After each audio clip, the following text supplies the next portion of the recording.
जो व्यक्ति एकादशी में सर्वदा उपवास करते हैं उस परम स्थान में उनका गमन होता है जहां पर श्री हरि विराजित हैं। जय स्वामीनारायण। दासना दास आप सबको आमलकी एकादशी की हार्दिक शुभकामनाएं। इस एकादशी का महात्म्य ब्रह्मांड पुराण में कहा गया है। युधिष्ठिर महाराज ने पूछा, हे भगवान श्री कृष्ण, फाल्गुन मास के शुक्ल पक्ष की एकादशी का क्या नाम है?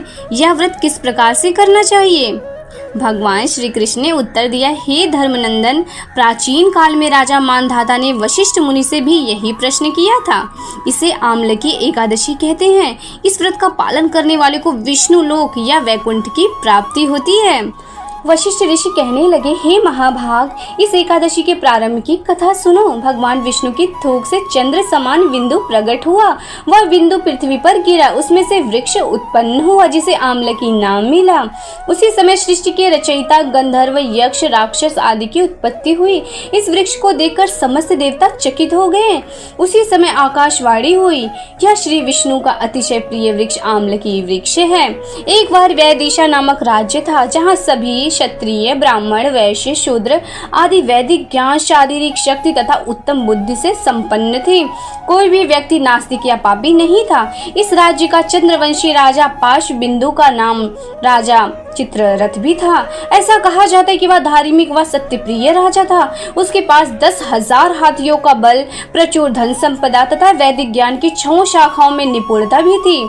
संपूर्ण राज्य में सूखा, बाढ़ का प्रकोप नहीं था। कोई व्याधि भी नहीं थी। राजा तथा प्रजा दोनों ही धर्मपरायण थे। राजा स्वयं भगवान शिव की विशेष सेवा करता था तथा मास की दोनों एकादशियों का पालन करता था। इस प्रकार अनेक वर्षों तक वहाँ के नागरिक अत्यंत समृद्धि का जीवन यापन करते रहे।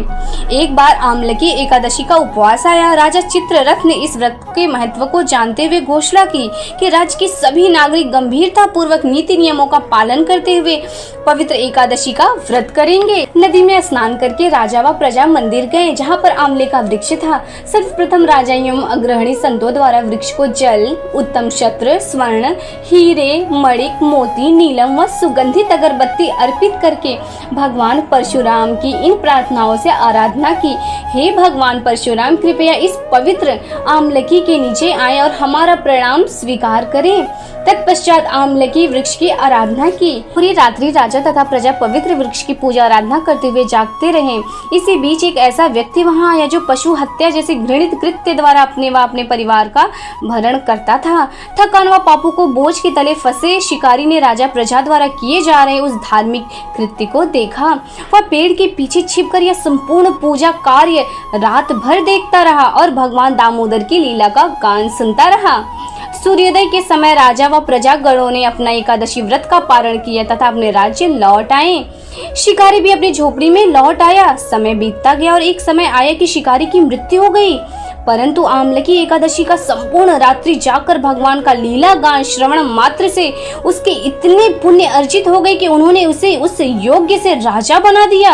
वहीं शिकारी अपनी इन पुण्य कर्मों के नाम राजा विदुरथ के पुत्र वसुरथ के रूप में पैदा हुआ और अपने जयंती नामक राज्य का शासन किया। राजा वसुरथ शक्तिशाली व निडर, सूर्य की भांति तेजस्वी, चंद्र की भांति सौम्य, पृथ्वी की भांति क्षमाशील तथा भगवान विष्णु की भांति शक्तिशाली था।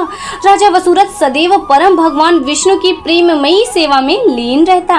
वह राज्य के मामलों में अत्यधिक निपुण था और अपनी प्रजा को अपनी संतान की भांति मानता था। एक दिन राजा का रथ वन में भटक गया। थक कर वह एक वृक्ष के नीचे अपने बाजू में तकिया लगाकर बनाकर सो गया। जैसे उसकी आंख लगी, उसके कुछ आदिवासी शत्रु उसे मारने की योजना बनाने लगे, परंतु कोई अस्त्र राजा को स्पर्श भी नहीं कर पाया। आदिवासी भयभीत होकर कुछ सोच ही रहे थे। राजा के शरीर से एक दिव्यमान स्त्री प्रकट हुई। वह अत्यंत सुंदर थी, परंतु क्रोध युक्त होने के कारण उसके नेत्र लाल हो उठे थे। उसकी भवें फड़क रही थी और वह साक्षात मृत्यु प्रतीत हो रही थी। उसने अपने प्रज्वलित चक्र से उन सभी आदिवासियों का संहार कर दिया। उसी क्षण राजा की निद्रा भंग हुई तो उसने आदिवासियों को मृत अवस्था में देखकर आश्चर्य प्रकट किया। उसने पूछा कि वह कौन है जिसने मेरी सहायता की। तभी आकाशवाणी हुई, निस्संदेह है तुम्हारी रक्षा उन्होंने की है जो उन सबकी रक्षा करते जो निष्काम भाव से उनकी शरण ग्रहण करते हैं। इन शब्दों को सुनकर राजा परम भगवान के प्रति प्रेम से अभिभूत हो उठा। वह अपने नगर पहुंचा और उसने इंद्र के समान निर्बाध राज्य किया।